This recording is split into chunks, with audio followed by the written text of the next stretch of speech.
Tá começando o podcast do Tênis Certo e hoje nós temos um convidado muito especial. Hoje a gente vai falar de treinamento para quem está começando na corrida e até as longas e longuíssimas distâncias, Val. Hoje a gente está com o Zeca Fernando, treinador, empresário, pai, fundador da assessoria, uma das mais tradicionais de São Paulo, que é a Zetrac. Tudo bom, Val? Tudo bem, Dudu. Zeca, obrigado por ter vindo, aceitado o nosso convite. Eu acho que vai ser bem bacana e o pessoal vai curtir demais esse nosso bate-papo. Valeu, Du, valeu, Val. Obrigado pelo convite novamente. Estamos aqui, vamos responder o que vocês precisarem. Vamos nessa. Boa. E a gente tem que falar do nosso patrocinador, Val. Sim, Insider está aqui conosco nos podcasts. Estamos recebendo muitas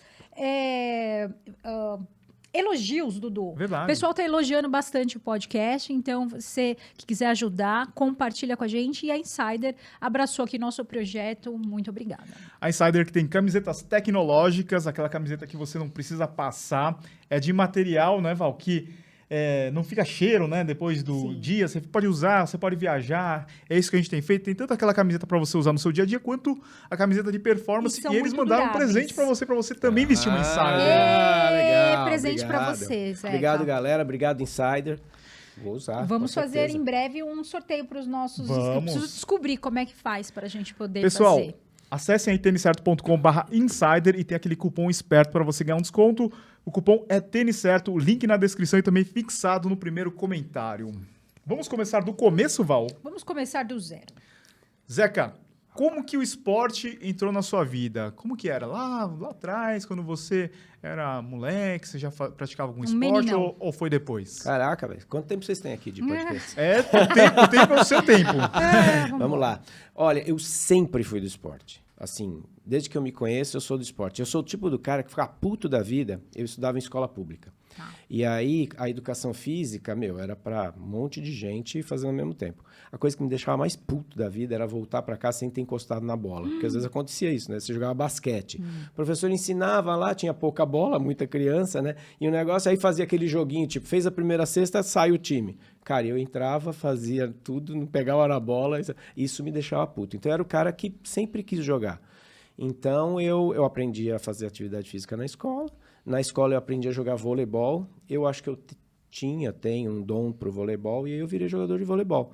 Fui jogador de voleibol pelo colégio, fui campeão estadual pelo colégio. Aí o professor da escola me chamou para jogar no centro educacional, porque São Paulo era dividido. Agora deve ser mais ou menos a mesma coisa, mas não sei se continua a mesma estratégia, né?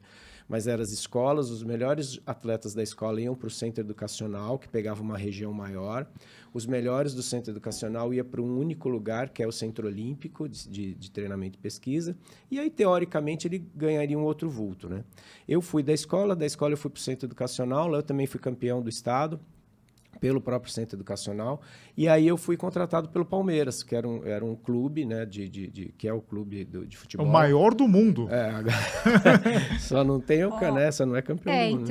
Então, aí eu fui jogar vôlei no Palmeiras, e no Palmeiras fui campeão paulista, campeão estadual também, e ali eu, né, quer dizer, eu fui fomentando, só que aí começa, eu sou de família humilde, né, meu pai era pedreiro, minha mãe dona de casa e tal, então eu tinha que trabalhar logo cedo, né? Então, com 15, 16 anos, eu fui trabalhar e fui aos pouquinhos largando o voleibol. Eu ainda me mantive no vôlei uns 2 anos, né? Até o juvenil do Palmeiras.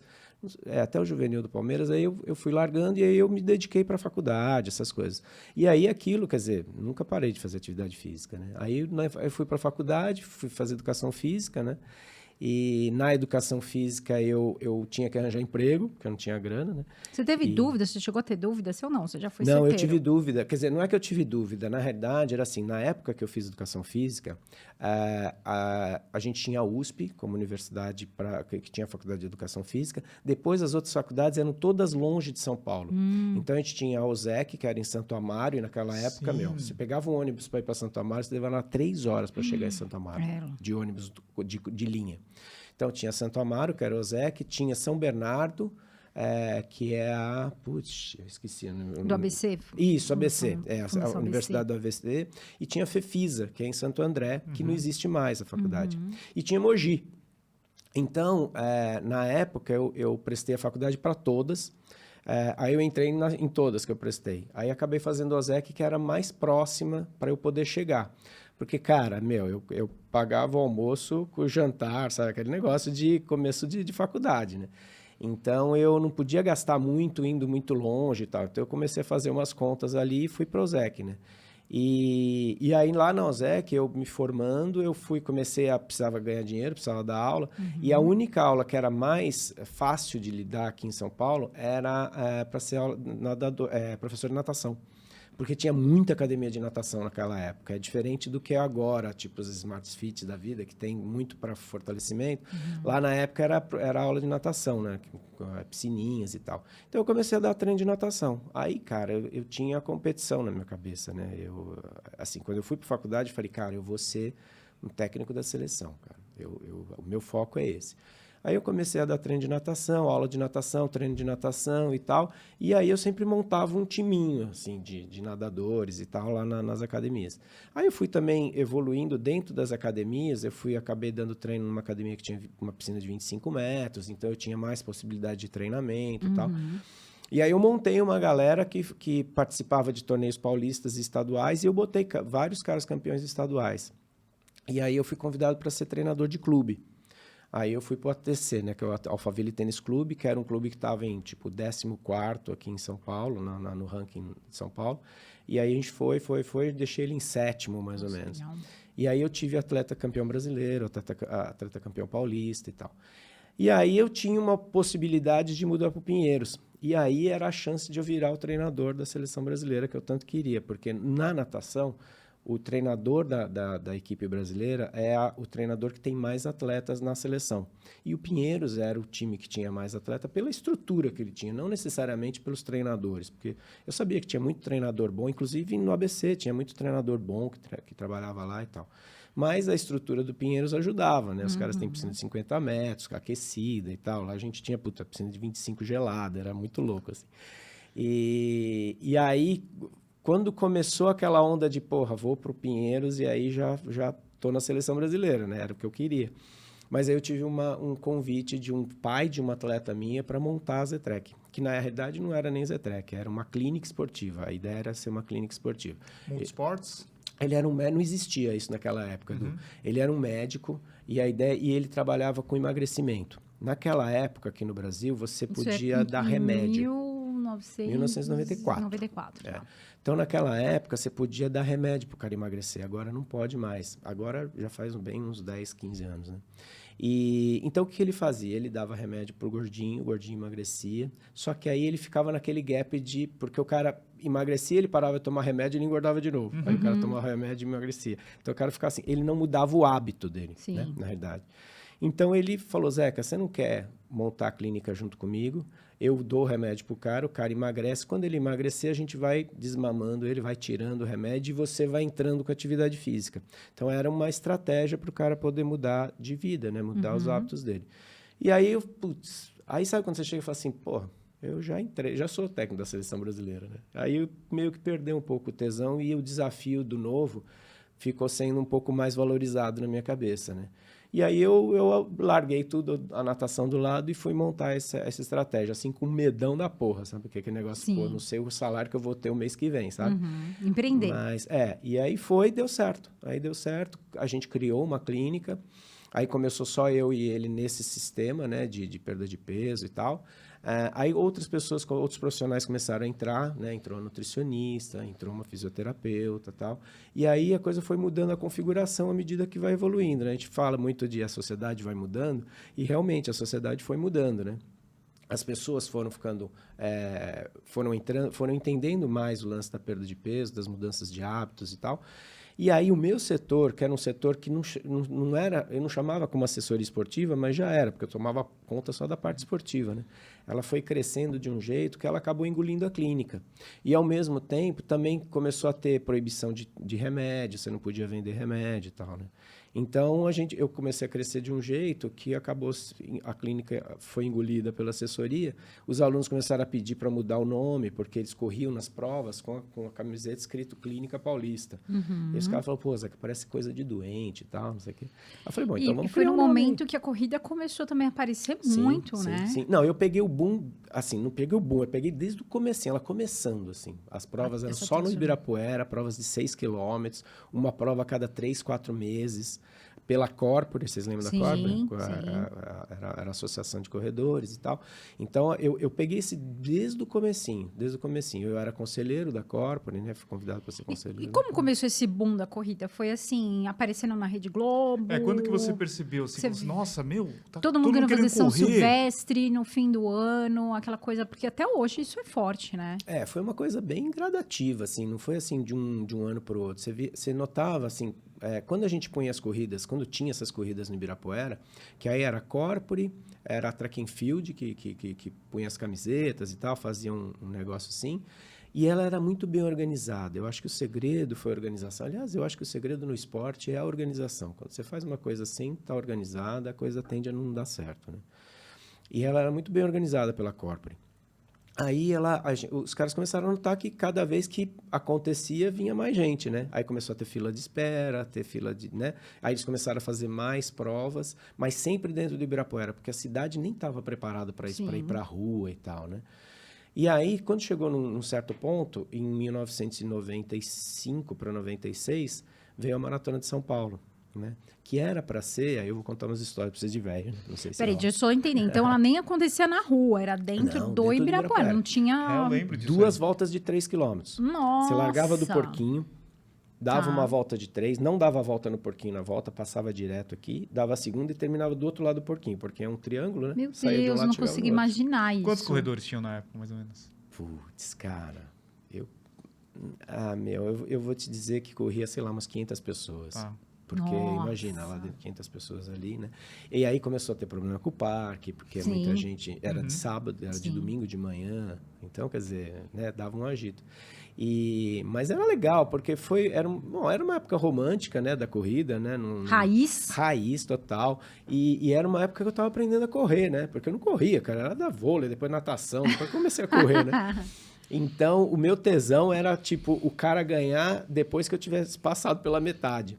Porque quando o cara chegava, o organizador da prova tocava uma sinetinha, né? Então, eu tinha que ouvir aquela porra daquela sinetinha depois que eu tivesse passado os 3 quilômetros. Eu não podia pegar antes, né? Fui bem. Então, tinha todo um esquema nesse sentido. E aí, em 95, veio a Maratona de São Paulo. Como é que veio a Maratona de São Paulo? Era para ser a Corpore, quis fazer uma homenagem para o Ayrton Senna. E aí falou, vamos fazer uma maratona em São Paulo, saindo do autódromo de Interlagos, né? E chegando no Parque do Ibirapuera. E aí os caras estavam com aquele lance, então quem que a gente vai chamar para divulgar, qual é o canal de televisão e tal, não sei o quê. A Globo descartou de começo, os caras foram no SBT, o SBT topou. E aí o negócio começou a ganhar um vulto, porque as pessoas começaram, né, as pessoas que já corriam começaram a chamar outras, tal, não sei o quê. A coisa que começou a ganhar um vulto, a Globo foi lá, entrou com a prefeitura de São Paulo, cortou caminho, foi lá no Maluf, o Maluf era o prefeito de São Paulo, e falou, não, nós vamos fazer e tal, não sei o quê. E aí, só que politicamente, eles eram tão fortes que a Corpore tentou organizar, ajudar tal, mas só que aí perdeu um pouco de força em cima da prefeitura e tal. E aí o Maluf usou a corrida como plataforma política, fazendo um percurso passando por obras de Maluf, entendeu? Ô, louco. Então a maratona, há a possibilidade de ter 46 quilômetros aí. Não tinha 42. Aí, só que ela passava pelo Singapura, que era uma obra dele, passava pelo túnel, passava por vários lugares que ele tinha construído, né? E, cara, mas deixou a prova super difícil, porque imagina você no quilômetro, sei lá, 27... passando lá no Jaguaré, num subidão, que é ali, sabe o Singapura, que tem do lado do Jaguaré? É um subidão desgraçado. Não, eu não sei quem falou história, pra gente. Falou assim, alguém falou. Singapura, né? E alguém falou que assim, a galera não estava preparada, a galera não sabia que a distância era de 42. Deixa eu te contar. Vamos porque chegar aí lá. O que aconteceu? Começou a divulgar na televisão, né? Todo mundo querendo participar. Não, e falando, participe, Maratona de São Paulo, participe e tal. Em nenhum momento, em nenhuma propaganda, eles colocaram que a maratona tinha 42 É quilômetros. verdade. O público não Ó, isso sabia. aí. O público não sabia que tinha 42 quilômetros. Então, cara, eu larguei... Eu já tinha feito umas 2 maratonas antes, 1 ou 2 maratonas antes. Quando eu comecei a correr, não dava 2, 3 quilômetros, já tinha gente andando. Assim, andando mesmo, né? Caminhando. E você via muita gente. Hoje, tudo bem, hoje eu tenho um feeling maior, porque lá eu estava começando minha carreira de treinador de corrida, né? Mas hoje eu tenho um feeling maior para ver, esse cara nunca correu, esse cara tá aqui pela primeira vez, né? Mas lá eu nem tinha esse feeling, mas muita gente, porque ela começava no Ibirapuera, passava ali por trás passava ali por Pinheiros ali e tal, voltava e subia a Avenida Sumaré. Já era a primeira porrada que o cara já levava, era a Avenida Sumaré. Isso era quilômetro, sei lá, 12, alguma coisa assim. O cara subia a Sumaré inteirinha, depois descia Henrique Schalman e vinha aqui pro Vila Lobos, né? E então ali, cara, já tinha gente na parte lá do Singapura, nossa Meu senhora, Deus. você só tinha gente andando. Né? Pessoal de gatinho, assim. Então, veio daí. Mas depois ela acabou, por trancos e barrancos, né? Acontecendo, funcionando bem. Muita gente com raiva, né? Falou, nunca mais eu vou. E ali você vê que, poxa, as pessoas ficaram sabendo, começou a ter uma coisinha a mais e tal, e aí foi crescendo, né? Então, e dali só veio crescendo, não diminuiu nunca. E depois o que a gente viu foi um término da Corpore, né? E o mercado ficou para as organizadoras de prova, né? Então, aí você vê o que a gente tem hoje, circuitos e tal, com várias organizadoras e tal. Por que as pessoas têm tanta tara pela São Silvestre? O que você acha, assim, que, nossa, eu converso com algumas pessoas, assim, elas perguntam, eu já corri Londres, Tóquio, mas e a São Silvestre? Você já correu? São Silvestre é a nossa major, né? Não pode largar, abandonar a major. Então, eu acho que, poxa, eu acho que é porque ela é uma das mais antigas, ela é uma que é muito falada, né? Tem muita história bacana da São Silvestre, né? Eu fui árbitro da São Silvestre em 1986, sei lá, uma coisa assim. Cara, era muito legal, porque ela era à noite. E a chegada era quase meia-noite, assim. Quando chegava, eu soltava os fogos da Paulista. Meu Deus, que emoção. Mas era muito legal. Então, eu vi, assim, muitos corredores. O Zé João, eu acompanhei, que hoje é meu amigo. Na época, eu torcia para ele, né? Então, tem várias pessoas, assim, tem uma história muito legal a São Silvestre. Então, acho que ela vende muito fácil justamente por conta dessa história que ela tem para contar, né? E hoje em dia você vê um turismo, né, associado à prova, que é muito legal também, né? Quando eu estou na Paulista no final do ano, vejo gente cruzando a Paulista e falo, esse cara não mora em São Paulo. Com certeza mora em São Paulo. Você identifica as pessoas, né? Muita gente que vem do Nordeste, Norte e Nordeste para participar da prova e tal. Então, eu acho que ela tem o seu espaço, assim, na corrida, né? E eu acho que ela tem que cuidar desse espaço, né? Porque as pessoas de fantasia, né? Com fantasia. A gente viu em Londres, né? As pessoas fantasiadas, por que não aqui, né? Então, eu acho que é um formato que é legal. Eu acho que a prova é legal. Apesar de eu não fazer mais... As pessoas, elas só não podem ir para a prova de uma forma, eu quero fazer tempo. Né? Sim. É uma prova mais festiva. Não dá. Nossa, é uma delícia. A gente já foi, eu de Mário, Dudu de Luigi... E fizemos muito sucesso, porque ninguém sabia quem a gente era, assim, né? Os corredores, corredores sabiam, mas tinha muita gente que procurava a gente, falava, deixa eu tirar uma foto com o Mário e o amigo do Mário.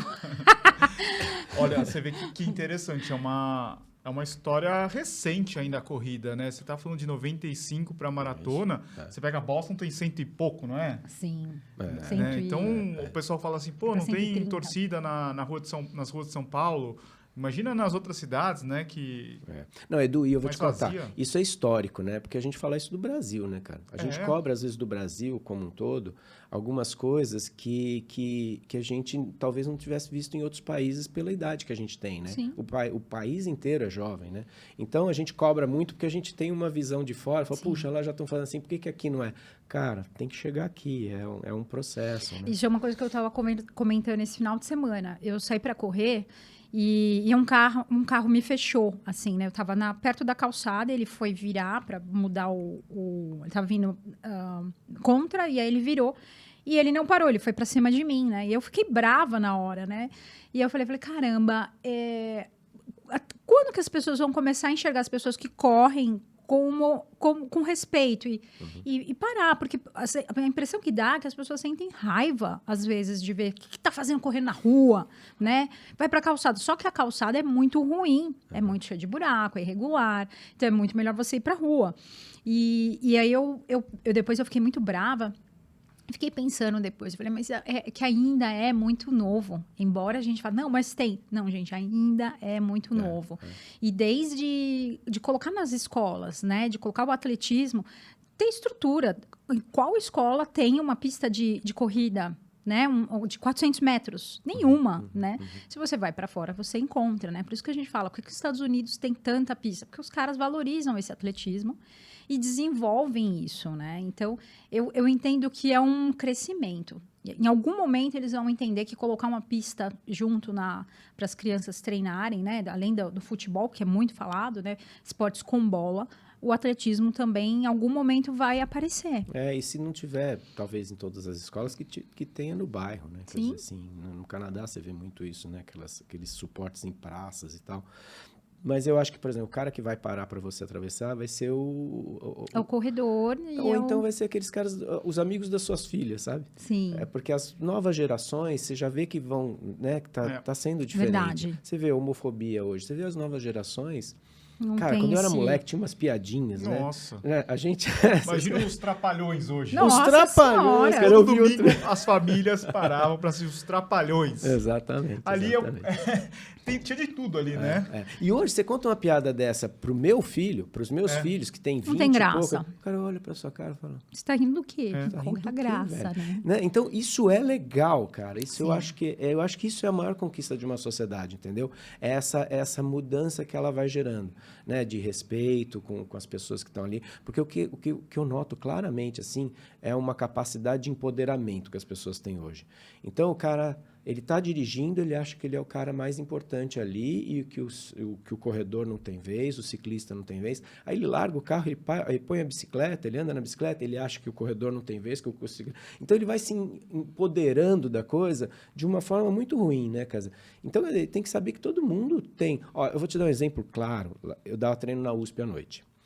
E na USP tem a bolinha ali, né? Tem a praça do relógio solar. E a gente fazia séries ali, né? De 500 metros. Durante a semana a gente consegue fazer isso. No final de semana já não tem nada a ver, né?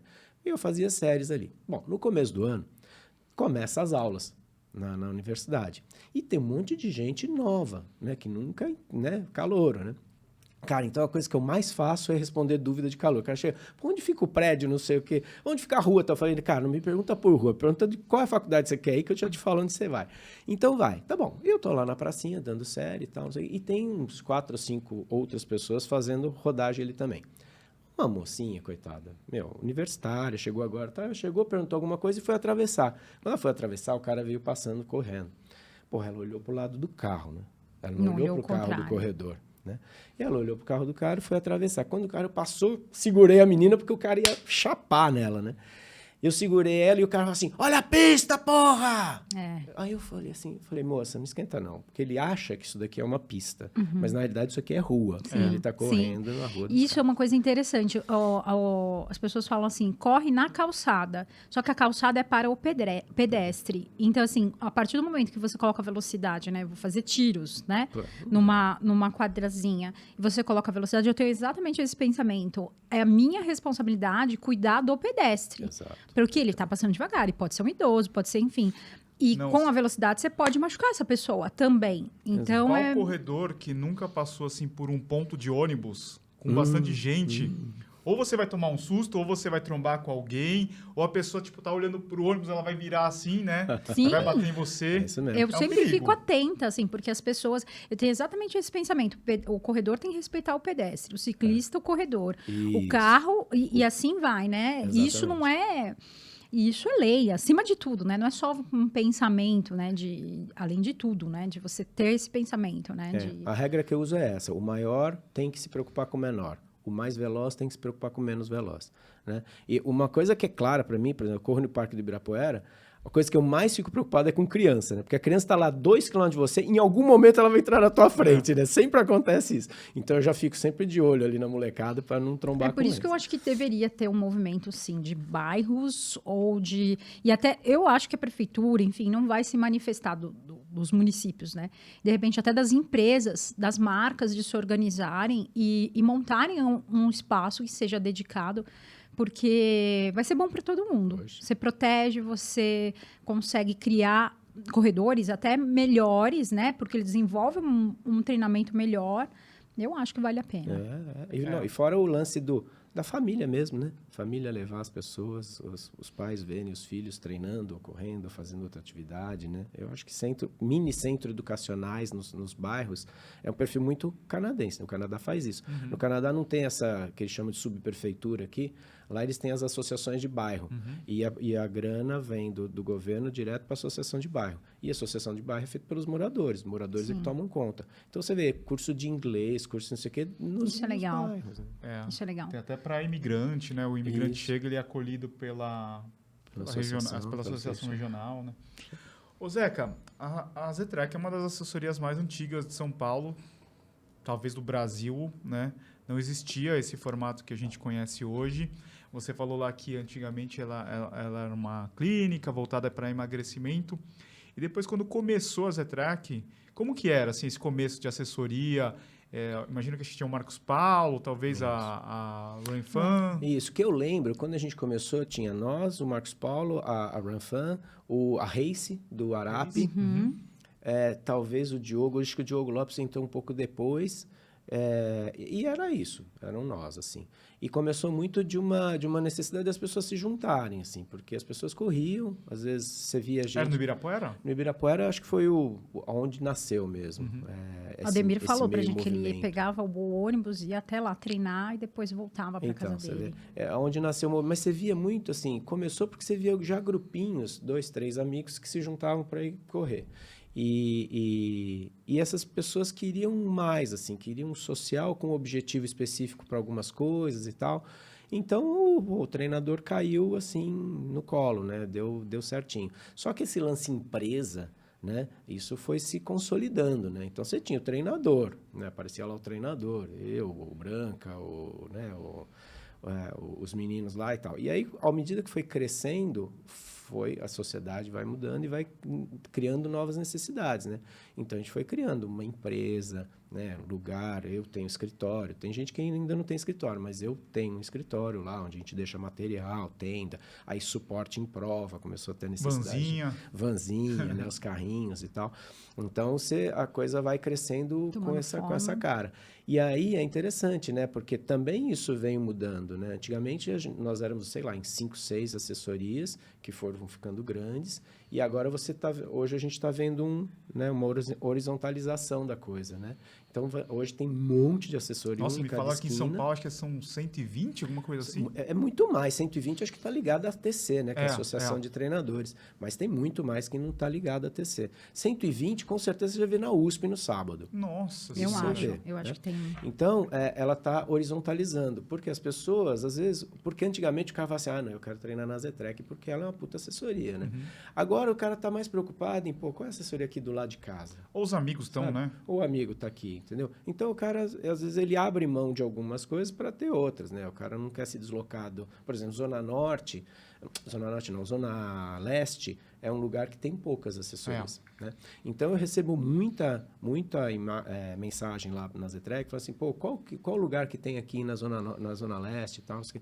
Falei, cara, você vai ter o Serete, mas eu não sei qual assessoria que está trabalhando aí. Então, o cara despenca de lá para cá para treinar. Agora, se o cara tivesse uma assessoria lá, o cara ficaria lá, né? Então, ele abre mão, às vezes, de uma pseudo-qualidade para ter uma coisa um pouco mais próxima de casa. Entendeu? E, Zeca, como é que é? Lá no começo, o pessoal procurava você ou assessoria por quê?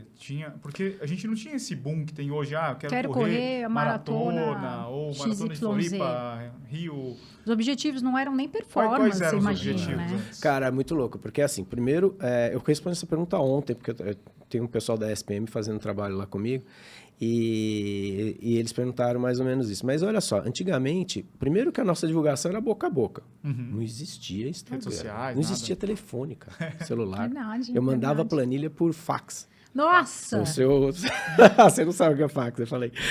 O cara não sabe o que é fax, né? Então, quer dizer, a gente mandava por fax as planilhas e tal. Então, Depois foi bip. isso também foi mudando, né? Então, o nosso marketing era o boca a boca. O nosso aluno falava para o amigo dele e que era ótimo, porque hoje é legal isso. Você olha as assessorias, cada uma tem um perfil diferente da outra, né? Por quê? Porque as pessoas que estão lá convidam pessoas que estão no alcance dela. Então, elas vão criando uma identificação com o treinador, ou com a equipe, com o formato e tal, né? Então, você vê as pessoas que treinam comigo, muito provavelmente, às vezes, não se daria bem no Marcos Paulo, por exemplo. E o cara do Marcos Paulo é a mesma coisa também comigo, porque são perfis diferentes, né? E isso é legal, porque acaba criando uma coisa muito do jeito que você gosta de trabalhar, né? Então, era assim, era boca a boca, e normalmente as pessoas iam para perder peso, né? Era o maior consulta para assessoria, era perda de peso. Ah, eu quero fazer tal prova? Isso não existia. Não. Isso era o que menos existia, quero fazer uma maratona. Depois foi criando essa... E a gente vê isso nas provas também de corrida, né? Só tinha prova de 5, depois começou a ter prova de 10, agora 21 é quase todo final de semana, né? Já tem as maratonas, né? Então isso vem num crescente que eu sempre, quando eu imaginava o Brasil, eu olhava para os Estados Unidos. Eu falava, cara, como é que... na minha cabeça, Estados Unidos era o Brasil daqui 10 anos, né? E é realmente o que vem acontecendo, né? Então, você vê o número de maratonas aumentando, números de meia explodindo, né? Agora tem os 30K, que, né, já tem 2 provas em São Paulo fazendo 30K, né? Então... E também a procura era a mesma. Então, era primeiro perda de peso, depois veio um lance de sociabilização, depois veio aquele cara que procurava qualidade de vida, né? Do tipo, pô, trabalho que nem um louco, preciso fazer alguma coisa, o médico falou que se eu não fizesse uma atividade física eu ia morrer. Aí ele começa a falar com os amigos, um treina, outro treina, e eles iam para lá, entendeu? E outra, né? Quando a gente treinava também no começo, as pessoas não faziam musculação, não faziam trabalho de força. Era muito legal isso também, porque o cara... Como a maioria que vinha por conta de perda de peso, o cara não se identificava com a academia. Porque na academia quem ia era o marombeiro e tal, não sei o quê. Esse cara não se enxergava ali, então ele não fazia. Então, aos pouquinhos, eu também fui mudando, né? A nossa geração de treinadores, né? Foi colocando na cabeça dos caras que era importante o cara fazer um trabalho de força, nem que e aí o cara vai com o personal trainer, aí já fica outra pegada, né? O cara pode estar até fora de peso, mas o cara está com o personal trainer ali.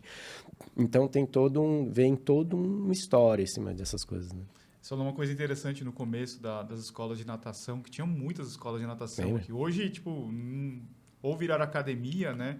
E era muito disso. A escola de natação foi lá e colocou no espaço em cima a academia, né? Isso mesmo, Du. Né? É isso Não que era aconteceu. O contrário, né? É isso que aconteceu. Era a piscina embaixo, aí as mães levavam os filhos e elas não tinham o que fazer. Elas ficavam lá 1 hora enquanto o molequinho nadava. Então, eles começaram a colocar umas aulas em cima, colocaram uma segunda laje, né? Fizeram ou musculação ou aulas, então a mãe deixava o moleque lá e subia fazer aula enquanto ele nadava. É uma pena não ter toda escola de natação. Então, Legal. mas vocês estão falando, mas eu lembro que quando eu era criança, você falou da Zona Leste. Zona Leste eu não via lugar para correr. Mas as pessoas tinham que correr na rua. Mas escola de natação tinha. Então. Ali na Zona Leste tinham várias escolas que você conseguia de bairro. Tinha vários... Nos bairros você encontrava escolas de natação, mas não encontrava lugar para correr. Né? E naquela época... O mesmo esquema, que depois virou... musculação. E naquela época tinha um lance, e ainda tem, né? Mas só que hoje talvez seja um formato um pouco diferente. A população crescia, as pessoas tinham filhos, e a primeira preocupação dos pais era preciso ensinar a nadar para o cara não morrer no clube, ou quando a gente for para a praia e tal. Então era essa a cabeça. Então os caras procuravam muito. Agora, como já tem, o cara tem no clube, aí começou, né, outras necessidades. O cara vai para o clube, coloca no clube, tem no próprio prédio agora, então tem o treinador que vai no prédio, então o cara já aprende lá. Nossa, então... é muito interessante, né, se você olhar para trás, assim, essa evolução, que hoje...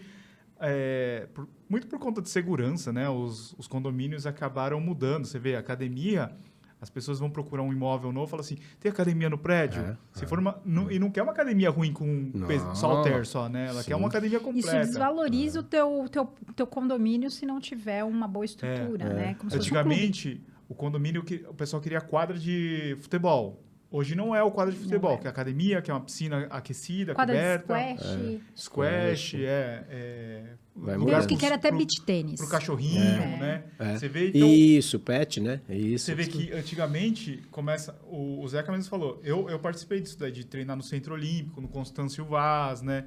Depois a gente teve uma mudança assim, para clubes, a escola de natação, a academia. Hoje a pessoa está treinando em casa. Em casa, né? em casa. E aí o que acontece? Quando você coloca em casa, eu acho que é legal de um lado, mas o que perde é a performance. Né? Porque quando você tem um centro olímpico, você acredita que o cara que está dando treino lá é um treinador de centro olímpico. Era muito diferente. Não era diferente? Era diferente. Então, isso eu vejo nas assessorias, sabe? É uma coisa, é uma pegada que eu tento pôr na Zetrec, assim, sabe? Porque eu sempre visualizei uma assessoria esportiva como ela sendo inclusiva, né? Então, ela tem que ter opção para o gordinho, tem que ter opção para o magrinho, tem que ser opção para o cara que só quer qualidade de vida, mas também tem que ter opção para o cara que quer performance, né? Então, eu estruturei toda a Zetrec numa forma metodológica de evolução, onde a pessoa, se ela quiser, ela evolui, mas se ela não quiser, ela fica lá onde ela está também. Você entendeu? Não repete Mas isso de ano. é uma característica que você comentou dessa nova geração que não faz piada, né? É uma geração diferente, mas que também não gosta muito de performance. Se Então, você E colocar... não gosta que se aperta Se muito. você assim. torcer um pouquinho mais, se você falar assim, ó, vamos ter um pouco mais de Eu disciplina... lembro que eu tinha uns 12, 13 anos, eu comecei a fazer atletismo no colégio. Eu estudei no Arquidiocesano, Colégio Marista. Minha filha também. Eu tinha o professor Rodrigues, de atletismo. Meu, o cara era bravo. Eu fazia atletismo e natação. No atletismo era o professor Rodrigues e na natação era o Toninho. Meu, não era assim, tipo, moleza. Mesmo sendo escola. Se você né? lembra o nome deles, é porque não era fácil. Não era Então, fácil. não é legal? Não é legal, né? Esse sou eu falando, né? Mas é isso, sabe? Eu vejo assim, quando as pessoas treinam no prédio, o domínio de todo o processo é dele. Então, aí eu contratei o treinador. Então, o treinador não vai chegar lá e falar, porra, meu, você precisa fazer não sei o que. Ele fala, meu, você não quer fazer? Tudo bem, fica aqui. Vamos tá, bater né? Ele vai te papo. mandar embora. teu Não, personal. o treinador, ele é mais... Exatamente. Às vezes é muito mais psicólogo do que treinador, né? Você vai Vai bater um naquele papo papo, com você o vai personal. falar conversa. Então. Mas olha só, então quando o cara vai para um centro olímpico, o cara fala, Vixe, fudeu, outro agora, esquema, cara, tô agora lascado. vou ter que entrar no esquema. Quando o cara quer treinar num clube, aí fala, eu tô entrando Também nesse clube, eu tenho que, né? E aí o cara que não quer, ele sai, né? Então você vai criando ali, uma pirâmide, onde você tem as qualidades de vida, os caras que se dão bem e tal, e de repente o cara que quer performance, o que reúne, né, tanto qualidades emocionais, físicas e de qualidade de treinamento que faz o cara estar lá, né? E a assessoria tem muito disso também, né? Tem esses perfis, você falou. Tem aquele que Isso. quer fazer uma maratona bem, tem aquele que quer correr uma maratona e tem aquele que quer correr, juntar os amigos e depois ir na padaria comer um requeijão na chapa. Exatamente. Não, e na Zetrec também tem isso. Mas você vê algumas assessorias que são só uma coisa. Ah, Sim. entrou lá, não, então agora vou, Você né? vai ter que ralar. Eu vejo o exatamente. perfil, eu vejo exatamente. Você tá falando, eu tô vendo cada Né? uma Você vai delas, visualizando assim. assim, né? Eu falo, nossa, essa daqui eu não entro jamais, porque é fogo, lá é assim, tem inteiro. Então, por mas fora. tem gente que gosta, assim, Sim. disso. E é louco. E aí, dentro disso, vem isso que vocês estavam falando, né? O cara que ele só olha uma coisa e não olha a outra. Então, o mais importante pro cara é o tênis, não é o treinamento que ele tá fazendo. Então, você começa a ver uns negócios esquisitos, assim, no meio do treinamento. Mas faz parte dessa cadeia, né? Que movimenta todas as assessorias, a corrida e tudo mais. Acho que é por aí. Ô, Zeca, mudando de assunto já, avançando aqui, né? Bora. A gente esteve lá na Maratona de Londres, né? A gente pôde conviver com vocês lá, Tesão foi bem de bacana, maratona, né? Puta. Você já tinha corrido Londres? Qual mais você tinha Não. corrido? Não, Desculpa, correu Nova York. Eu corri Nova York 7 vezes. 7 vezes, cara. Aí corri Chicago 2, Berlim 2. Só, né? Aí falta... Você já tinha corrido no Canadá, né, também? Não. Aí eu tenho 55 maratonas. Caraca! Com Fala, Londres Boston. agora foi 55. Boston eu não fiz, falta Boston e falta Tóquio. Sim. das Majors. O resto E eu fiz. Londres foi a primeira. Londres foi a primeira que eu fiz. Eu fazia mais de 10 anos que eu tentava, sempre no sorteio, né? Falei, uma hora vai dar, né? Que nunca deu. E aí pintou um E convite. dessa vez a New Balance me convidou.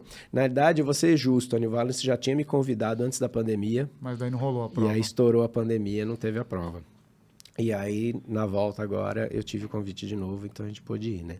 E, nossa, achei sensacional a prova, sensacional. Mas fora as majors, assim, tem muita prova bacana no mundo, né? Tem. Se a gente for rodar ali, Tem. tem muita prova legal. Eu fiz Amsterdã umas 2 vezes, aí eu não vou lembrar todas, tá? Paris fiz 2 vezes, Canadá eu fiz uma, Toronto, puta prova fria. E em abril, fria pra caramba, mas foi legal. Então, fui fazendo, assim, à medida que foi surgindo algumas oportunidades e tal, e até que o grupo mesmo, porque lá na assessoria a gente faz... lá na assessoria a gente não tem condição de ir em todas as provas que os alunos vão, né? Tá. E a gente não tem um volumão grande em todas as provas. Esse ano está até bem divididão e tal, mas a gente seleciona uma prova por semestre, né? Então, então agora esse semestre que vem vai ser Buenos Aires, então tem lá 30, 40 pessoas. Eu cheguei a levar para Chicago 60, 70 pessoas. Caramba. Então eu fui levando um número grande de pessoas, mas sempre para as provas que a gente combinava em ir. Berlim levava e assim ia. E eu ainda estou fazendo nesse formato, apesar de ter gente indo nas outras. Mas é um grupo menor, 4, 5, meia dúzia. Então, não dá para eu ficar indo em todas as provas, né? Então, a gente estipula algumas e vai. Você teve, algumas semanas atrás, na Maratona de Mendoza, e essa é uma maratona que tem atraído bastante os brasileiros, né? Muito por conta da Argentina estar um pouco mais barato, né? Pela proximidade. O que você achou da prova e se você recomendaria para os brasileiros, para quem vai fazer uma meia ou uma maratona pela primeira vez? Então, olha só, a minha preocupação com Mendoza antes de ir era com o ar seco, porque lá ela fica do lado da cordilheira, né? E aí eu tinha como ideia a Maratona de Santiago do Chile, né? Que eu fiz 2 vezes e as 2 vezes muito seco, sabe? Muito seco. Para correr, muito ruim, porque a hidratação era a cada 5 quilômetros. Nossa. Então, você tomava água e a água vinha pela metade no copinho, copo aberto. Então, você dava menos de 2 quilômetros, a boca já estava seca de novo, né? Então, eu já preparei toda a equipe. Falei, galera, leva umas garrafinhas pequenininhas, põe no bolso, só para ir molhando enquanto vai de um para o outro e tal. Mas não estava tão seco assim, né? A temperatura estava boa. Pode ser que não seja boa sempre, né? Mas estava frio, então, assim, tipo 12, 13 graus, então foi legal, né, para a prova. A hidratação foi a cada 5? A hidratação foi a cada 5, mas ela dava umas variadinhas, aí diminuiu um pouquinho. Mas não chegou, o ar não estava tão seco quanto do outro lado da cordilheira, né? Então, a estratégia de prova deles é legal, né? Então, a maratona sai do pé da cordilheira, vem correndo pelas vinícolas, né? Vem passando por uma estrada mesmo, do lado das vinícolas, até chegar na cidade de Mendoza, onde o final é num parque super grande, super bonito. Tem lago no meio, com os caras fazendo remo e tal. Bem bacana mesmo o parque. Então, essa estratégia é muito legal porque mantém o cara sempre alinhado com coisas bacanas, né? Então, isso para maratona, emocionalmente, a gente sabe que é legal, né? Não tem tanta gente na rua, né? Porque na final é uma estrada, né? Então, você passa por vinícolas, né? Então, não tem gente morando próximo, assim. Mas as pessoas se mantêm sempre alinhadas a coisas bacanas, né? Uma vinícola, um parque, uma coisa assim, né? Você vê a cordilheira, assim, de fundo? Vê. Você sai bem no pé dela. Lá tem um parque, chama Parque Aconcagua, que é o parque da onde sai a subida para a Aconcagua. Então, é lá pertinho também. Então, esse é o percurso. E a meia sai do meio desse percurso, né? Então, eles largam a meia primeiro, depois largam a maratona lá atrás e aí ela vem chegando. E tem um ônibus que vai levar você Isso. até a largada. Os ônibus saem da organização. chegada desse parque, né? E leva tanto para a largada da maratona quanto para a largada da meia. E tem as vans, que são, tipo, o cara não conseguiu reservar o ônibus, ele reserva a van. E a cidade, ela não é muito grande, então ela fica perto do parque. Então, você consegue ou alugar um Airbnb, ou então pegar um hotel ali perto e meio que andando para a chegada, pega o ônibus e vai para a largada, entendeu? E você deixa suas coisas na chegada ou na largada? Eu deixei na largada e aí o ônibus traz de volta para você. Traz, tá. É tipo o Rio de Janeiro, como era antigamente, sim. lembra? Que saía lá de baixo e vinha. Então, a estratégia, eles fizeram a prova simples, assim, sabe? É um formato simples e funcional. Então, eu achei bem legal. Agora, lógico, o número de pessoas não é tão grande. Então, ela não, né, não tem muito risco de dar errado, né? A entrega de kits foi bem estruturadinha, tal, era num lugar espaçoso, tal. Quando eu cheguei lá tinha uma certa fila, mas assim, se dissipava rapidamente, então não teve grandes problemas não, foi bem legal, foi bem legal. Agora, lógico, o cara não pode ir para lá e esperar uma major, né?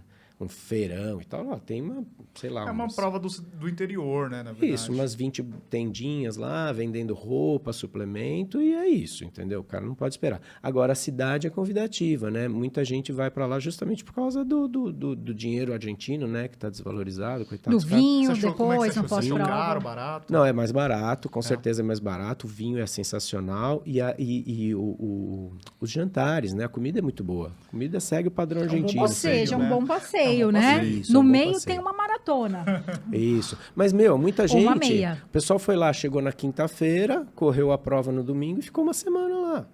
Aí você fica super legal. E eu acho que é um passeio bacana, nem tanto para criança, sabe? Eu acho que é legal para casais, marido e mulher e tal, porque aí o cara tem porque não tem muita coisa para criança fazer, entendeu?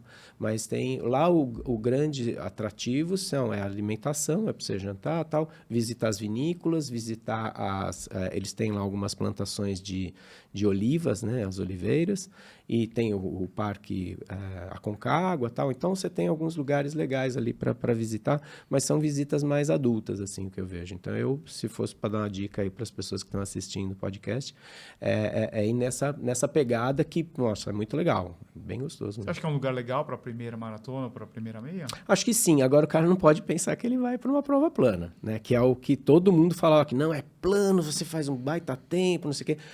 A minha equipe fez um baita tempo. Até pessoas que não estavam treinando tão bem, correram bem. Mas o percurso não é tão fácil assim. Principalmente nos últimos 21. Quando você vai chegando perto da cidade, você tem muito acesso pela estrada mesmo. Você tem são estradas pequenininhas que passam do lado das vinícolas, mas tem alguns momentos que você sai e pega uma autoestrada. Essas saídas para autoestrada são sempre com subidas. Então você sobe para chegar nas autoestradas e esse ano, particularmente, está tendo muita construção nessas entradas. Então você corre muita parte com pedra, com o chão sendo refeito, sabe? Então, até a gente brincou, falou, pô, não sabia que tinha trilha aqui no meio do caminho. E teve uns pedaços bem estreitinhos e tal, e que o cara corria ali. Mas eu acredito que isso seja esse ano. Eu acho que normalmente vai. Mas não é só plano. O cara pega uma subidinha assim. Ô Zeca, e quando chega aquele aluno que já está com você há algum tempo, e o que você... Ele chega para você e fala assim, eu quero fazer a minha primeira maratona. O que você sugere para esse aluno? É assim, bom, tem dois caminhos aí que eu penso sempre quando o cara fala comigo nesse sentido, né? Primeiro, a própria Zetrec, ela já tem um perfil, como eu faço maratona, todos os meus estudos, né, que eu faço, Ultra, inclusive. Eles vêm por um trabalho um pouco mais de resistência e tal. Então, a assessoria tem uma cultura de montar muito maratonista e ultramaratonista, né? Então, quando esse cara vem pela primeira vez, eu penso duas coisas. Eu penso nele, e penso nele, assim, como é que ele está fisicamente, qual que é a pegada dele, qual é o nível de movimento que ele está do treinamento dele, metodológico mesmo. E depois eu penso nas possibilidades, né, que ele tem de prova. Então eu vejo, a primeira coisa que o cara chega para mim e fala assim, não é melhor você cuidar primeiro disso, e aí a gente planeja uma maratona aqui. Porque eu já começo a fazer projetos, né? Tá. O coach faz isso, né? Então fala, você está aqui, então vamos fazer assim, nós estamos agora em maio, então em maio nós vamos fazer assim, nós vamos usar 2 meses para fazer isso, depois mais 3 meses a gente faz aquilo, e a gente projeta uma maratona. Uma então... construção. Exatamente. Isso para mim é o mais importante. Porque o cara curte o processo, ele não se frustra, ele vai aprendendo passo a passo. Eu puxo as pessoas para tentarem ter esse tipo de pensamento, sabe? Que é uma coisa um pouco invertida da sociedade atual, né? Que o cara quer a pílula, né? Sim. O cara quer, então me dá um negócio para eu fazer a maratona amanhã. E não existe isso, né, cara?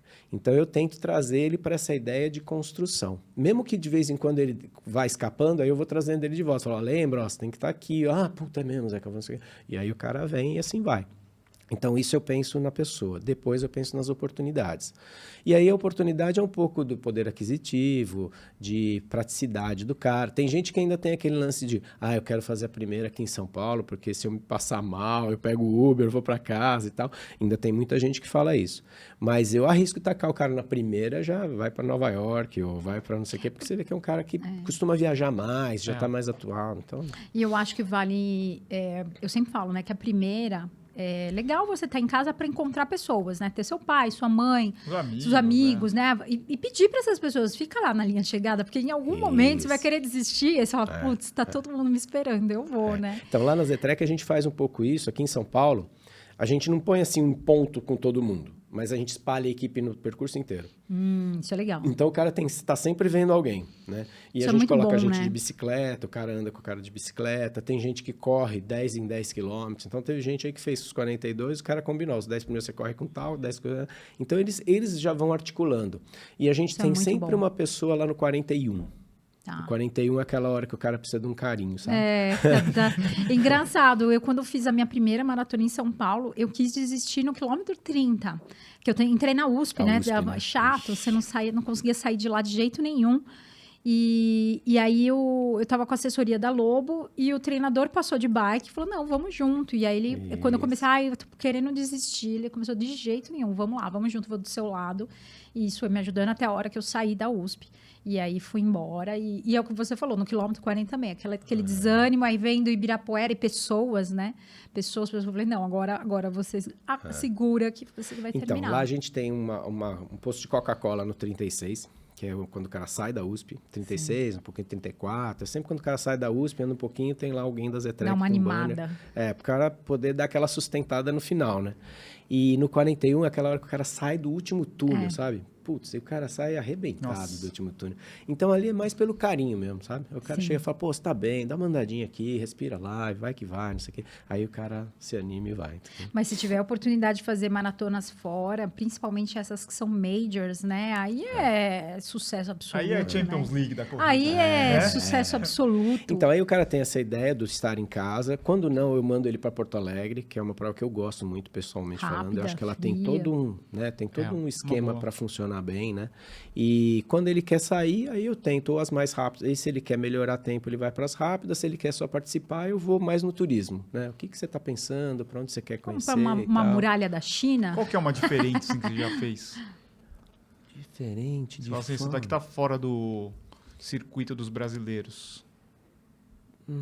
Cara, não sei, viu? Eu não fiz também tanta prova assim esquisita. Você mais repetiu, assim, A mais né? louca foi com Raids que eu fiz, né? Mas aí é uma vamos falar outra, desse né? assunto. Que são 90 quilômetros. É uma prova Já que totalmente ele falou, diferente. vamos falar sobre esse então. assunto. Como foi? Não, com Raids é uma pintou? coisa, é um projeto que apareceu em 99, Ou 1999. Conrads para os mais...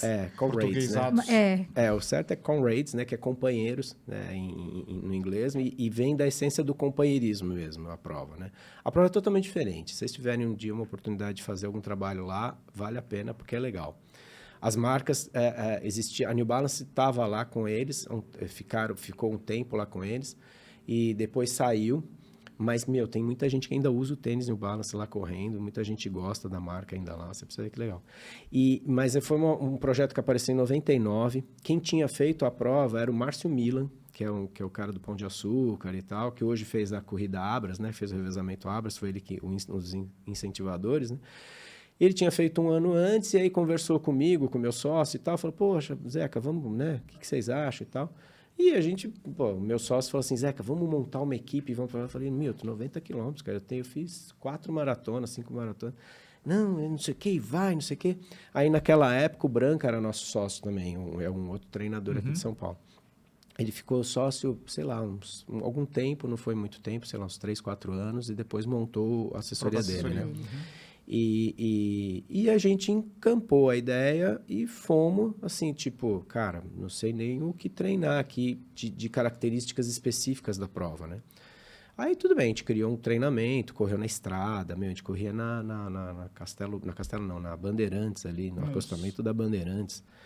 Putz, experiência de louco, assim. Porque Loucura. porque quando você sai, a estrada vem assim, quando ela tem aquelas saídas, você vem correndo, você tem na tua cabeça a sua velocidade, não a do carro. Cara, o carro chega vem... muito mais rápido. Então, Sim. você tá cruzando ali, aquele caminhãozão assim. Meu Deus. Mas tudo bem, foi legal.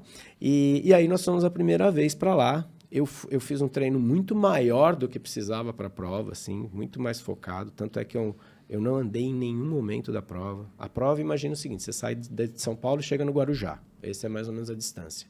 E é mais ou menos essa cabeça, assim, ela desce, né? Então, você sai de São Paulo, vai descendo a serra para chegar no Guarujá. E o outro ano ela sobe, ela sai do Guarujá e chega em São Paulo. Então, ela vai invertendo. Só que a característica da descida não é que nem em São Paulo, que é uma descidona única. Ela vai, sobe e desce, sobe e desce. Tipo sobe, Boston, desce. né? Tipo Boston e descendo em 90 quilômetros, né? Então, cara, eu sei que a primeira eu não parei, eu não andei em nenhum momento, corri direto, fiz em 9 horas e 20 e pouco. Para mim foi um super tempo legal e tal, não sei o quê. Mas eu cheguei muito cansado, muito Onde que cansado. acontece? Ela sai de Pietermaritzburg, que é uma cidade do interior da África do Sul, e chega em Durban, que é uma cidade litorânea. Então, é a mesma cabeça de São Paulo e Guarujá. E aí, um ano sobe, outro ano desce. Os anos passados, eles terminavam no estádio do final da Copa do Mundo, lá da África do Sul. Mas agora eles já mudaram, porque não era essa a ideia. Antigamente, eles terminavam num outro estádio, que é o estádio de cricket, que eles têm, que é um dos esportes favoritos deles lá. E eles mudaram, agora desmudaram. Acho que esse ano volta para o anterior. E sei que a gente fez a prova. Eu sou um cara metódico, sabe? Eu tiro avaliação, tento ajustar coisas e tal.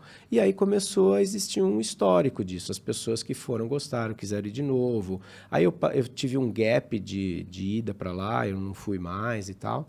E as pessoas... Mas aí sempre tinha alguém da assessoria que ia, né? Então, eu fazia o treino, montava, tal, não sei o quê.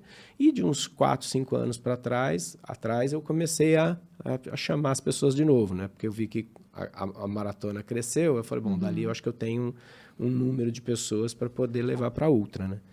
E aí a gente leva, então, as pessoas. A Zetrec hoje é uma das assessorias que mais é procurada para ir para essa prova. Nós, o Branca, sempre são as 2 maiores equipes lá do Brasil, como equipe, na prova, né? O resto é tudo pingado, assim, vai. 3 de Goiás, não sei o quê, Curitiba, assim vai. Mas, cara, é uma prova que ela tem, assim... Acima de tudo, ela é companheira, né? Então, as pessoas são muito solícitas. Você chega lá, os caras querem te ajudar. Em todos os setores, em todos os fatores, né? No hotel, quando você chega, os caras lá têm 11 línguas diferentes, né? A mais conhecida deles é o Afrikaner, que ele chama, que é um africano parecido com o inglês, assim. Então, você fala inglês, você entende o que os caras estão falando. Mas eles têm várias outras línguas que eles vão fazendo lá, né? Tem uma cultura muito louca, porque muita gente de outros países foram para lá, então ele tem uma quantidade de hindus lá enorme, sabe? Então, isso vai juntando gente, assim, e vários interesses, lógico, políticos até e tal. Mas a prova em si é um tesão, assim, ela é muito legal. Dura, mas é muito gostosa. Então, ela tem vários detalhes, assim, no número de peito do cara, ele tem lá o número de peito e o número de vezes que ele fez a prova. Que legal. E você bate lá, tem nem que fez mais de 40 vezes a prova. Eu falei, cara, esse cara nasceu? Como é que foi a conta que ele faz, né? Para fazer mais de 40 vezes. Então, você vê caras de 60, 70 anos fazendo 90 quilômetros lá. Então, tinha lá 40 e tantas vezes e tal. E aí foi legal, uma vez a gente estava tomando café ou jantando, sei lá, no hotel, passou um cara com o número de peito e estava lá 40 e tantas vezes. Aí eu cheguei pro cara e falei assim, cara, qual é o segredo de fazer com hits 40 e tantas vezes? Ele falou, tá aqui, ó, o segredo tá na cabeça. Quer dizer, se você curtir a prova de uma forma inteligente, você vai fazendo e tal. E ela tem várias histórias que contam, o galo que canta, sabe, a música deles, que, né, o Xoxolosa lá que eles cantam e tal, que veio de um lance de trabalhadores, sabe? Tem uma história que eu acho que no final, o sucesso de qualquer coisa que a gente faz é a história que a gente conta. Né? O canal de vocês, o canal de vocês faz sucesso porque vocês têm uma história para contar e vocês têm uma história de vocês que vocês contam, né? A Zetrec, ela tem sucesso porque ela tem 28 anos de história, né? E que ela, querendo ou não querendo, você fala coisas que as pessoas querem ouvir mais do que outras pessoas falam. Então, as pessoas preferem estar com você, né? E essa prova tem um pouco disso, sabe? As pessoas te tratam bem, te cuidam bem. Na corrida, por exemplo, na corrida, a primeira vez que eu fiz, a segunda vez que eu fiz uma vez, fiquei um tempão sem fazer, fui de novo. Eu não lembrava mais, né, a chegada. E a chegada tem uma subida, eles dão nome para subidas, para você ter uma ideia, né? Então, 4, 5 subidas pesadas. E a última é a tal da Polyshot. E aí, quando começou, eu falei, pô, nós estamos na Polyshot. Eu falei, porra, mas eu não lembro mais como é que era. Aí você pergunta para a menina do lado, falei, como é que é? Ela falou, Zé, que você vai subir 6 quilômetros, depois você vai dar uma inclinadinha e você tem mais 3 para subir. Aí acabou. Pô, quando a pessoa te fala isso, você já localiza, né? Você já traz aqui para tu. Eu falei, beleza, então tô dentro. Dizem que você pode fazer de novo depois que você esquece o sofrimento, né? Quase como ter filho. Você tá pronta para um próximo filho a hora que você não esqueceu da dor do parto, né? Eu vou te contar. Eu fiz o ano passado, esse ano não vou fazer. Até por conta de... Mas por conta da pandemia, ficou tão sofrido chegar na África. Porque antigamente você tinha um voo direto para Joanesburgo. South Africa vinha para cá. South Africa e Latam. Eram as duas que vinham. E aí, agora eles tiraram os 2 voos. Então, o ano passado eu fui para o Catar. Do Catar eu fui para Joanesburgo. Do Joanesburgo eu fui para Durban. São 24 horas de viagem para ir, 24 horas de viagem para voltar. Que poderia ser 8, né? Era 8, exatamente. Aí na volta, juro que eu cheguei lá no Catar, eu fui dar o coisa pra moça no aeroporto. Que dia que era, não sabia se era noite, se era dia. Moça, boa noite. Eu olhei pra cara dela e falei, é noite já? Ela falou assim, é noite. Pode acreditar em mim que é noite. Vamos embora. Então, você fica meio zoado. Eu correndo, pensando no check-in do avião. É cansativo, aí, né? Fala, não, né? Então, eu falei, não, esse ano não vai rolar. E para você encarar uma prova dessa, qual que é quanto tempo de preparo? Digamos que já sou maratonista, já fiz pelo menos 1, 2, 3 maratonas, né? Já tenho uma boa base de maratona e quero pensar numa ultramaratona e quero ir para essa prova. Qual que é o volume de corrida que eu tenho que me programar? Porque eu preciso me programar, né? Eu preciso fazer entender mais ou menos como vai ser. E quanto tempo, assim, em meses? Você vai fazer um ciclo de 6, um ciclo de 1 ano? Como funciona? Então, cada treinador acho que tem uma cabeça para isso, né? Mas eu acho que uma coisa importante a se falar é que você tem que ter um planejamento familiar. Nossa. Muito. Vamos repetir? Antes de encarar uma outra maratona, tem um planejamento familiar, porque muitas relações acabam aí. Muitas. Assim, o seu parceiro, sua parceira, tem que estar do teu lado. E o teu chefe também, os teus clientes. Para mim, assim, eu consigo ainda ajustar ali, porque é aquele negócio, né? Eu sou o treinador, eu sei o que é o ótimo, né? Mas eu também sei o que é possível, né? Então tem gente que fala, noção, né? O cara chega, eu quero muito fazer, Zeca, mas, eu tenho isso. Eu falei, tá, com isso eu consigo fazer, com isso aqui eu não consigo. Então eu chego, abro a real pro cara, porque o cara tem que ter uma experiência legal, né? O lance não é você tentar fazer qualquer coisa, chegar lá, o cara se frustra parando no quilômetro 70, que é assim... 80% das pessoas que param no 70, né? Então, e tem o lance do tempo, né? Que o portão fecha. Fecha. Quanto que é? 12 horas. 12 horas. Nossa. Quando eu fiz a primeira vez, eram 11 horas. Meu Deus, agora você tem que são 12. correr. Então, Correr. Eu gravo. Ele fecha. Não, você acabou. tem que correr, porque senão... não tem medalha, não tem nada. Deus Os que caras me vão livre. chegando e vão Que dando assim um desespero. braço pro outro, assim, vão fechando, até a hora que o cara não passa mais. Tem nem que pula, mergulha assim por cima dos caras. Nossa, passa de assim. baixo. Então, Imagina você ter força, depois de 90 quilômetros, dar um não pulo. Então, a última que eu gravei, chegava lá em cima.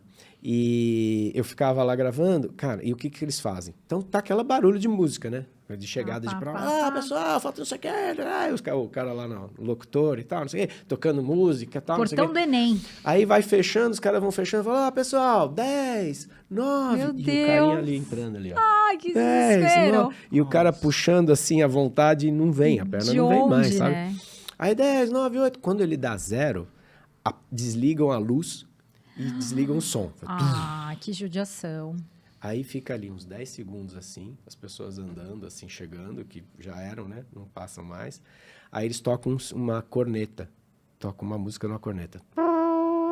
Da vida. Essa música da corneta, porque no exército cada corneta tem uma música, né? Um hino.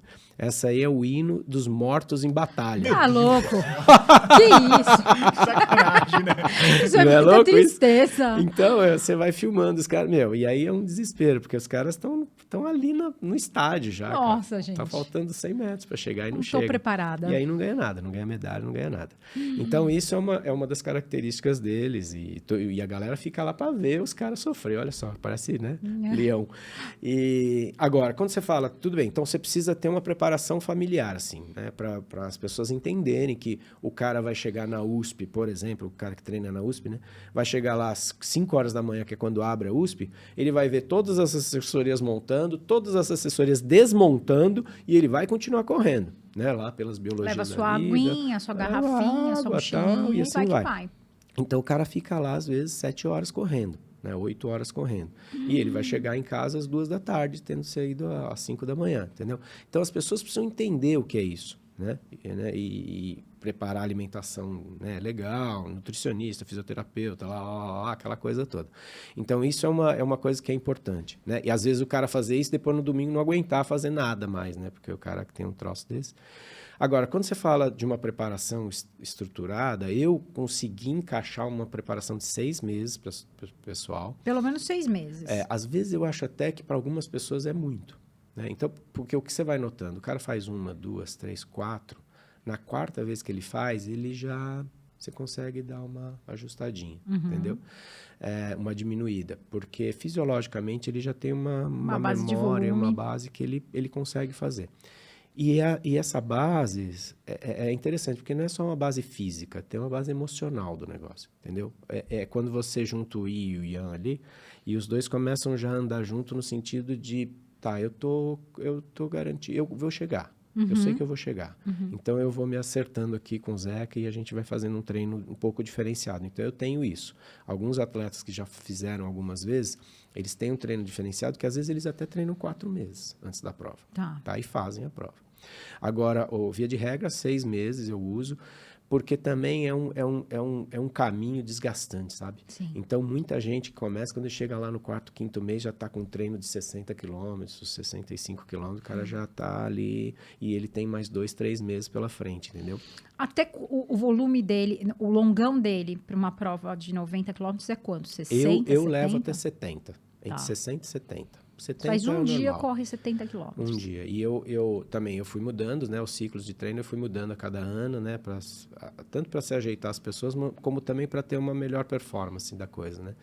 Então, eu pico também alguns treinos, né? Então, o treino é de 60, eu pico 30-30, 40-20. Alguns eu já deixo ele inteiro, que é justamente porque ele tem que ter a experiência da coisa, entendeu? Então, isso é uma coisa que eu venho ajeitando ano a ano para que as pessoas consigam ter uma performance melhor, porque você vê que uma pessoa se adapta melhor a um tipo de treino, outros a outros, entendeu? Sim.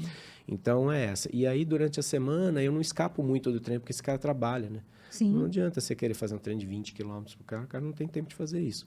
Então, eles treinam aí no máximo 16 km por cada dia de treino da semana. E aí, de 3 a 4 vezes a semana. Costuma dar 30...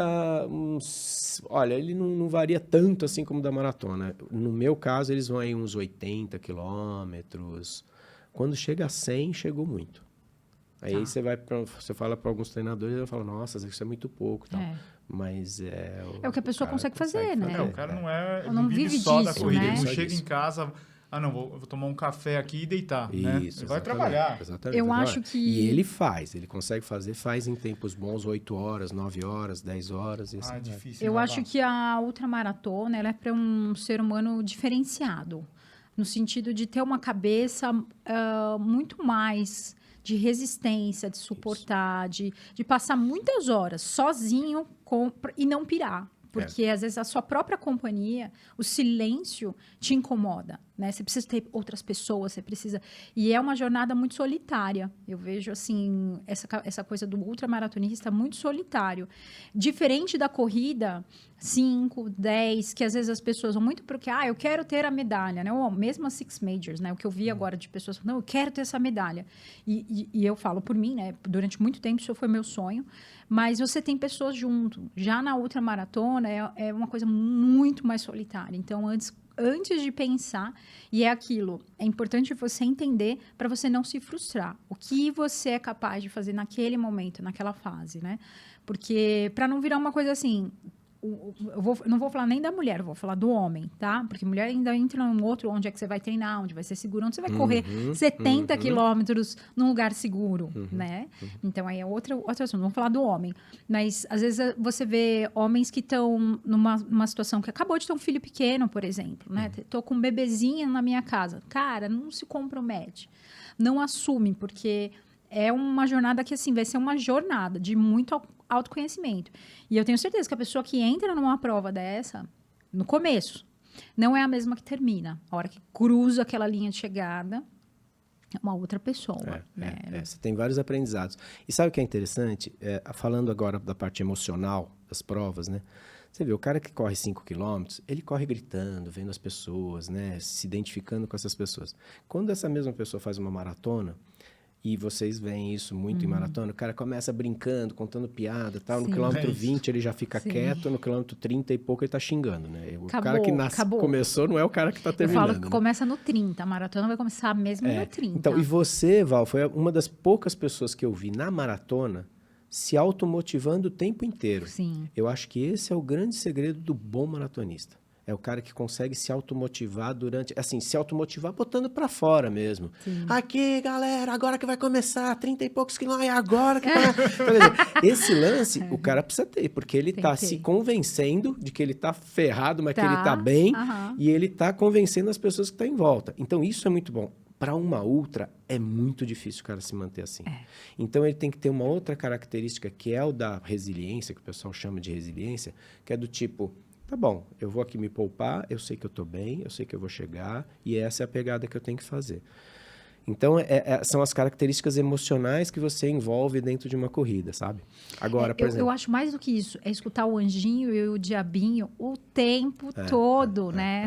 É só com você. Isso, é negociar com eles dois, exatamente. Agora, por exemplo, lá na Zetrec, uma estratégia que eu uso é sempre de fazer as pessoas correrem em dupla.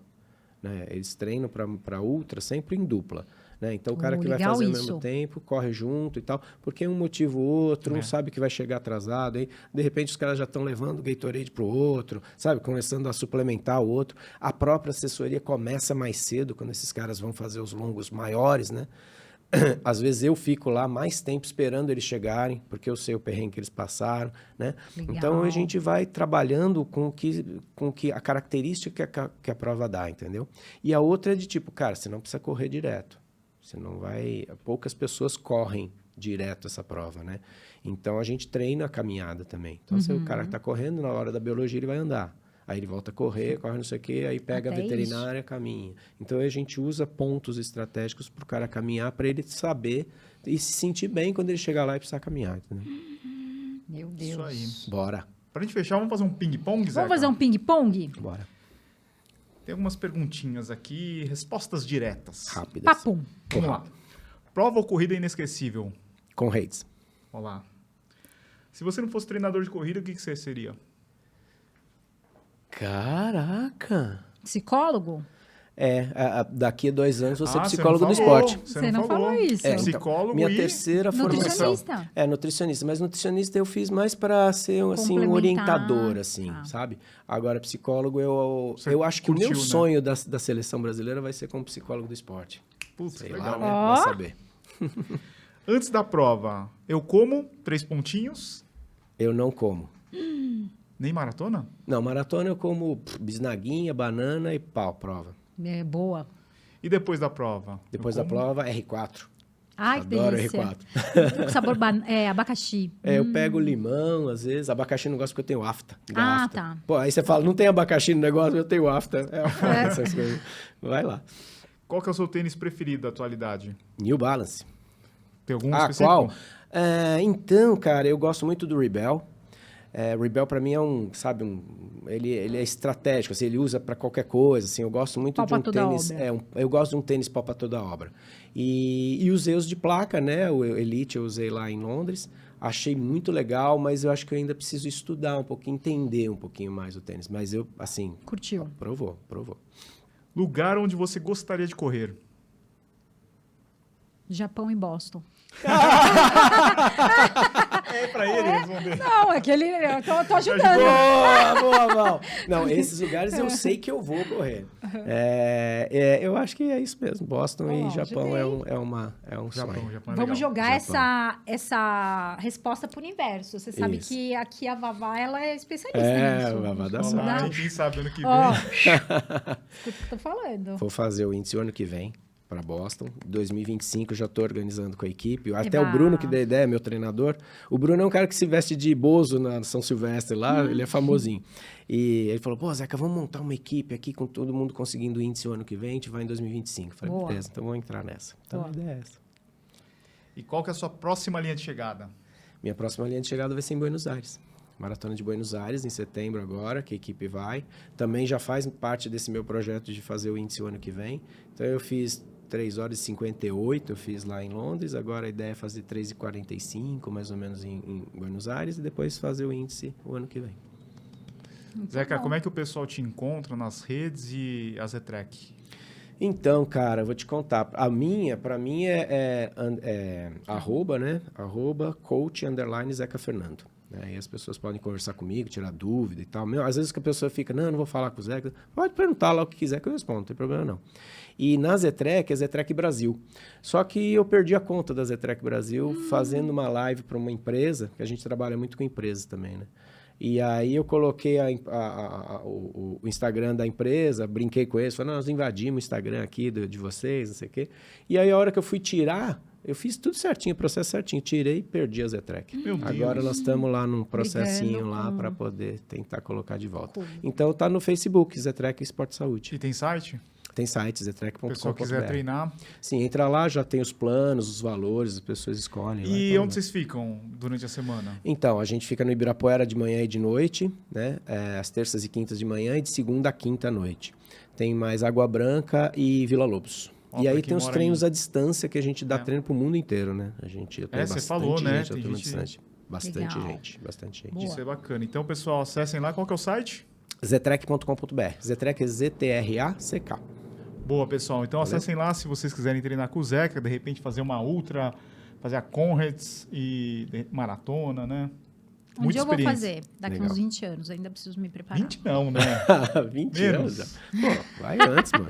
Eu vou correr até 80, Eu tenho preciso tempo. me preparar psicologicamente por 70 quilômetros no final de semana. Então, aí você vai junto Eu de acho que isso bike. é pesado, hein? É Você pesado. tem que ir junto de bike. Pior sozinho é o não. 70 e você olha na planilha, tem mais 65 no outro, tem Não. mais 60 no outro. Primeira sábado, segunda agora você tem que correr mais a maratona 16. tá começando a ficar delicinha, já dá pra começar a pensar, né? Vamos pensar numa Two Oceans, de repente, Two né? Oceans, É, Two sensacional, Oceans. 56k, É, bonita vamos pra pensar, caramba, vamos vale a pensar. pena. Tem Então é coisa isso, pra pessoal. fazer. Espero que vocês tenham gostado. Compartilhem esse podcast. A gente também está disponível no Spotify. Já chegamos em segundo lugar em esportes, Zeca. Jura? Verdade, Com todo mundo, bateram com futebol americano. americano. Que esse cara não Muito serve bom. pra nada, É vamos os que nossos vamos. inscritos e inscritas, nossos amigos. Sigam a gente Valeu, no galera. Spotify, é bastante importante. Todas as sextas-feiras a gente tem um episódio novo às 19 horas no YouTube com áudio e vídeo. Muito obrigado, Zeca. Obrigado, Ó, Obrigada, vamos Zeca. combinar aí para você vir de novo, porque temos muitos assuntos. Vem, só Muitos, convidar não- que vem. Não deu tempo. Valeu, Vavá. Valeu. Até a Valeu, próxima. Dudu. Abraço a todos. Valeu, galera. Tênis certo.